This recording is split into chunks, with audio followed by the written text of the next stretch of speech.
என் அன்பு செல்லமே, என் தங்கமே, உன் வாழ்க்கையில் நீ பயப்பட வேண்டும் என்பதற்காக உன் வாழ்க்கையில் பல சிக்கல்களை சிலர் ஏற்படுத்துகிறார்கள் என்பதற்காக நீ பயந்து விடக்கூடாது. எல்லாவற்றையும் கடந்து வரத்தான் வேண்டும்.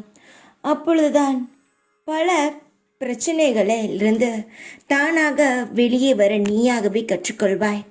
பயந்து கொண்டே இருந்தால் வாழ்க்கையில் எந்த ஒரு காரியங்களையும் செய்ய முடியாது. நீ தப்பிக்க வேண்டும் என்று நினைத்தால் யார் உன்னை பயமுறுத்தினாலும் காதில் வாங்காமல் அவர்கள் செய்வதை செய்து கொண்டே இருக்கட்டும், நான் செய்வதை செய்து கொண்டே இருக்கிறேன் என்று நகர்ந்து செல்வதுதான் நல்லது. பிரச்சனைக்கு இரண்டே காரணம்தான். ஒன்று, யோசிக்காமல் செயல்படுவது.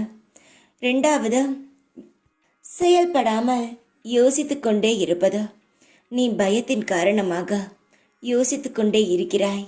எந்த ஒரு காரியத்தையும் செய்ய மறுக்கிறாய். ஏனென்றால் காரணம் சொல்கிறாய்.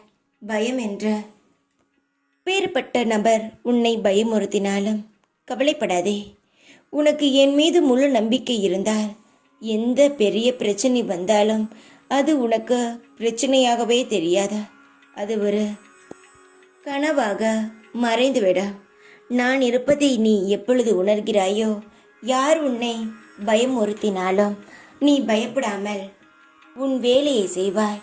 அதுவே நீ என்னை நம்பவில்லை என்றால் நீ தேவையில்லாமல் பயந்து கொண்டுதான் இருப்பாய். நான் சொல்வது உனக்கு புரிகிறதா? பல சந்தோஷங்களையும் பல வெற்றிகளையும் நீ பார்க்க வேண்டும் என்றால் உன்னுடைய பயத்தை நீ தூக்கி எறிந்துதான் ஆக வேண்டும். உன் வாழ்க்கையில் இந்த செயலை செய்தால் நல்லது என்று உன் மனதுக்கு தோன்றும் அந்த செயலை நீ செய்துதான் ஆக வேண்டும்.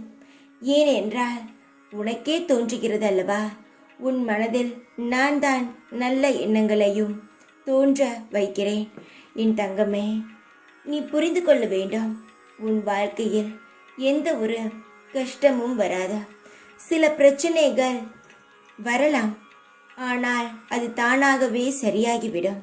நான் உன்னுடைய பிரச்சனையை பெரிதாக ஆக்க விட மாட்டேன். நீ மனதளவில் பயப்படாமல் இருந்தால்தான் தைரியமாக செயல்பட முடியும். நீ நம்பிக்கையுடன் உன் கடமையை செய். நல்ல வசந்த காலம் உனக்காக காத்திருக்கிறது. நீ விரும்பிய அனைத்தும் வளங்களும் உன்னை வந்து சேரப்போகிறது. சந்தோஷமாக இரு. எப்பொழுதும் உன் கூடவே தான் இருப்பேன் நான். ஓம் சாய்ராம்.